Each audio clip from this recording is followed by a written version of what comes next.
मैं नर्मदा।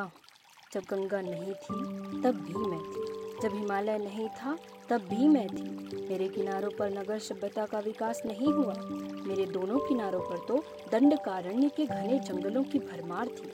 इसी के कारण आर्य मुझ तक नहीं पहुंच सके। मैं अनेक वर्षों तक आर्यावर्त की सीमा रेखा बनी रही। उन दिनों मेरे तट पर उत्तरापथ समाप्त होता था और दक्षिणापथ शुरू होता था।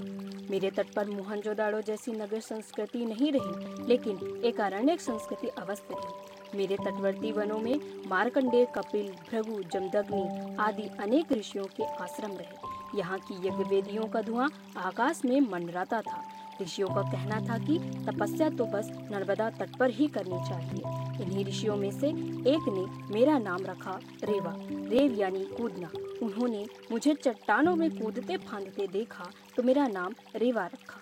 एक अन्य ऋषि ने मेरा नाम नर्मदा रखा। नर्म यानी आनंद देने वाली नदी। मैं भारत की 7 प्रमुख नदियों में से एक हूँ। गंगा के बाद मेरा ही महत्व है। पुराणों में जितना मुझ पर लिखा गया है उतना और किसी नदी पर नहीं। स्कंद पुराण का रेवा खंड तो पूरा का पूरा मुझको ही अर्पित है। पुराण कहते हैं कि जो पुण्य गंगा में स्नान करने से मिलता है वह मेरे दर्शन मात्र से मिल जाता है। मेरा जन्म अमरकंटक में हुआ। मैं पश्चिम की ओर बहती हूँ। मेरा प्रवाह आधार चट्टानी भूमि है।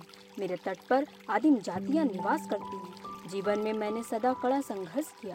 मैं एक हूँ पर मेरे रूप अनेक हैं। मूसलाधार वृष्टि पर उफल पड़ती हूँ तो गर्मियों में बस मेरी सांस चलती रहती है। मैं प्रपात बाहुल्य नहीं हूँ। कपिल धारा, दूध धारा, धावरी कुंड, सहस्त्र धारा मेरे मुख्य प्रपात है। ओमकारेश्वर मेरे तट का प्रमुख तीर्थ है।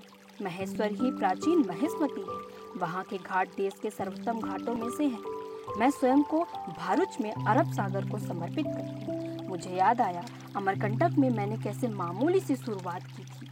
वहाँ तो एक बच्चा भी मुझे लांघ जाया करता था, पर यहाँ मेरा पाट 20 किलोमीटर चौड़ा है। यह तय करना कठिन है कि कहाँ मेरा अंत है और कहाँ समुद्र का आरंभ। पर आज मेरा स्वरूप बदल रहा है।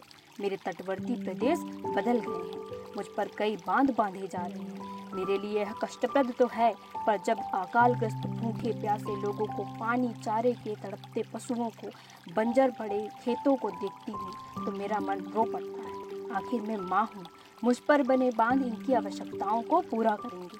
अब धरती की प्यास बुझेगी। मैं धरती को सुजला सुफला बनाऊंगी। यह कार्य मुझे आंतरिक संतोष देता है। तदीय पाद पंकजम नमामि देवी नर्मदे। नर्मदे सर्वदे नर्मदे हर।